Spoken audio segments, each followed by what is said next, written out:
Ein aufregender Tag beginnt für Barbara Gandorfer, die Generalprobe der Ritterspiele. Zum ersten Mal dabei ist der Kaltblüter Mustang aus dem Bayerischen Wald.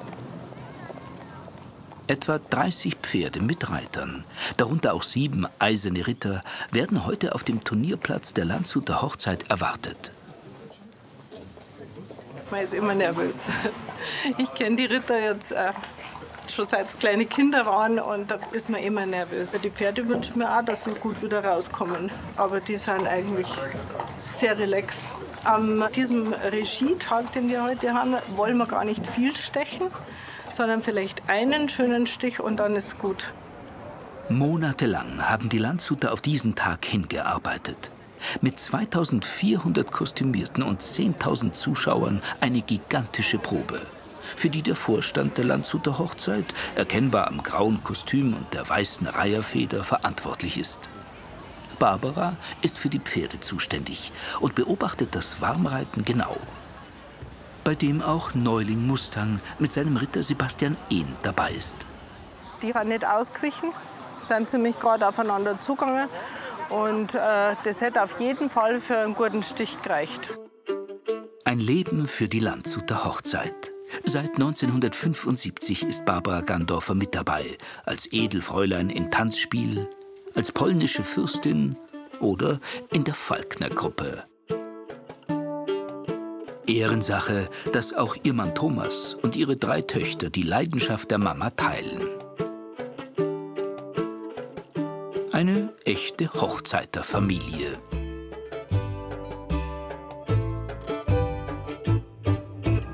Kurz vor 17 Uhr füllt sich der Platz mit Gauklern, Musikern und prächtigen Falken. Barbara weiß, dass so viele Eindrücke die Pferde nervös machen können. Sie sollen gleich am Roland vorbeireiten, einer Holzfigur, die zurückschlägt, wenn man sie nicht exakt trifft. Das Schwierige ist jetzt, dass du dieses Pferd alleine in diese Arena bringst. Und da wird vielleicht einer oder andere nicht mitspielen. Den Spieß nach vorne gestreckt. Das war schon mal nix. Der Roland hat zurückgeschlagen. Für genau diesen Moment haben die Roland-Reiter monatelang trainiert. Ja, der war das erste Mal auf dem Pferd. Das erste Mal. Es scheint so, als ob es an dem Roland ein kleines Problem gäbe. Aus hat er gesagt. Der Roland ist nicht so spannend. Es handelt sich um eine Probedurchlauf. Nein. Es ist in der Tat so, dass wir das Roland-Spiel leider nicht fortsetzen können, weil unser Roland leider kaputt gegangen ist. Oh Gott. Nahe Kumhausen bei Landshut wohnt Barbara Gandorfer schon seit fast 20 Jahren mit ihrem Mann, Pferden, Hunden und Katzen. Die Keramikmeisterin liebt Tiere. So hat sie schon über 40 einheimische Vogelarten, wie zum Beispiel den Dompfaff, modelliert.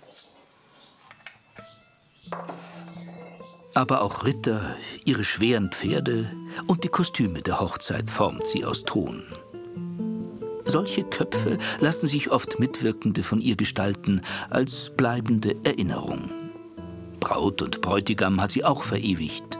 Natürlich hoch zu Ross. Für das Historienspiel hat sie schon mehrere Bräute auf ihren Pferden trainiert. Mit dem Damensattel ist es nicht einfach. Auch nicht für die älteste Tochter Johanna, die im Hochzeitszug als polnische Fürstin mit einer Schleppe aus schwerem Sand mitreiten wird. Sie darf nicht auf der Schleppe sitzen. Dann ist die Gefahr gegeben, dass die Schleppe runterfällt und vor das Hinterbein vom Pferd fällt und das Pferd praktisch die Reiterin runterholt, direkt. In Barbaras Halle sind schon viele Ritter, Bischöfe, Knappen und Edeldamen unterrichtet worden. Manchmal auch blutige Anfänger. Gut, macht ihr mal einen Handwechsel? Selbst so ein Richtungswechsel ist für viele nicht einfach. Das ist in der heutigen Zeit schwierig, weil die Leute alle keine Tiere mehr gewöhnt sind. Auch sich sehr hart tun, auf das einzustellen, wie so ein Pferd tickt als Fluchtwesen. Aus diesem Grunde musst du da eigentlich von A bis Z anfangen.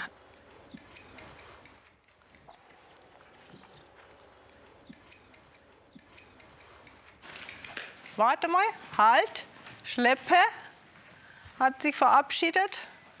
Das ist jetzt das Problem. Wenn die Schleppe lang wäre, tritt das Pferd hinten rein und dann holt die Reiterin runter. Das ist tatsächlich bei einer Braut mal passiert. Ist nichts passiert, aber braucht man nicht. Also das ist Publicity, die muss man nicht haben. Frühestens im Mai trudeln bei Gandorfers die Kostüme ein. Für Johanna ist es heuer schon die 7. Hochzeit.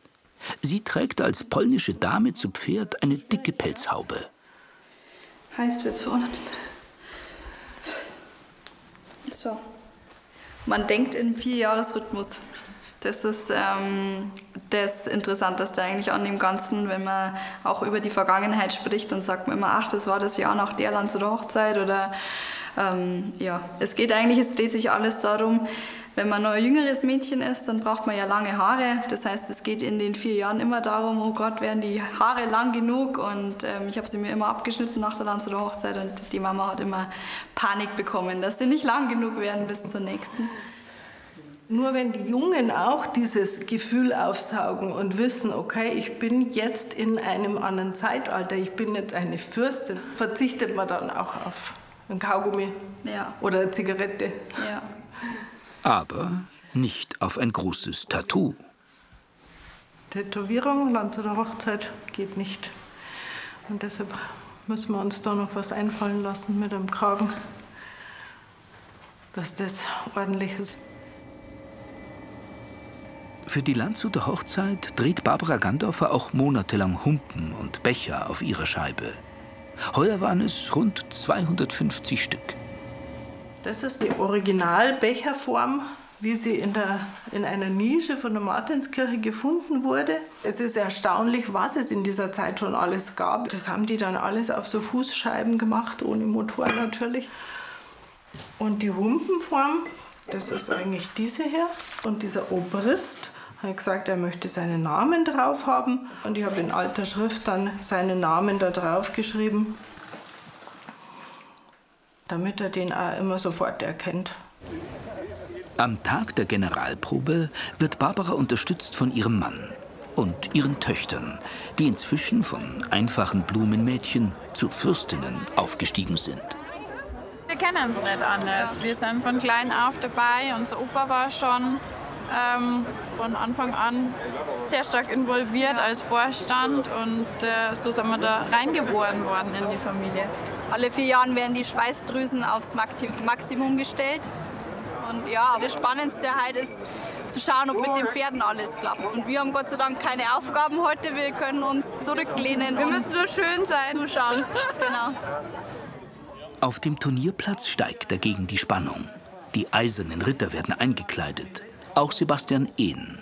Der Informatiker liebt Pferde und hat privat auch welche. Aber reicht das heute?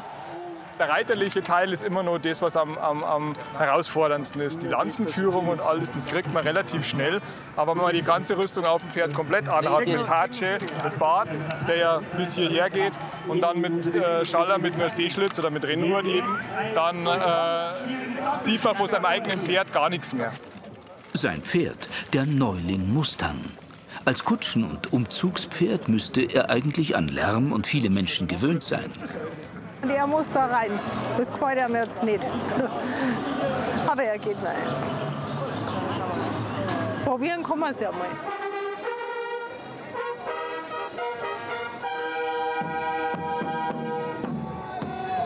Da kommt Mustang. Und er geht. Mit Sebastian als bayerischem Herzog.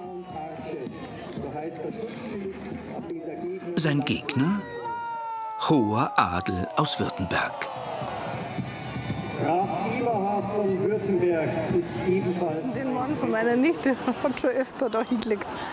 Und hat er, was ist passiert dann? Nein, oder? Die stehen schon wieder auf. Also die sind halt dann blau. Also die sind schon lediert, aber die stehen wieder auf. Das erste Abtasten noch ohne Lanze. Mustang behält die Nerven.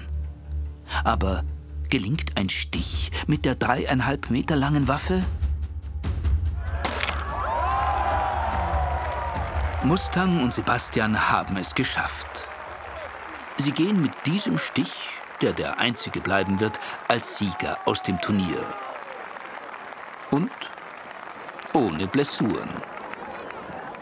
Es ist einfach immer so aufregend, wenn es scheppert. Bremsen, bremsen! Super! Super! Bravo! Immer wenn das Turnier vorbei ist, bin ich froh. Dann kriege ich einen Schoppenwein. Und das alljährliche Familienfoto, das zum ganzen Stolz einer richtigen Landshuter Hochzeitfamilie gehört.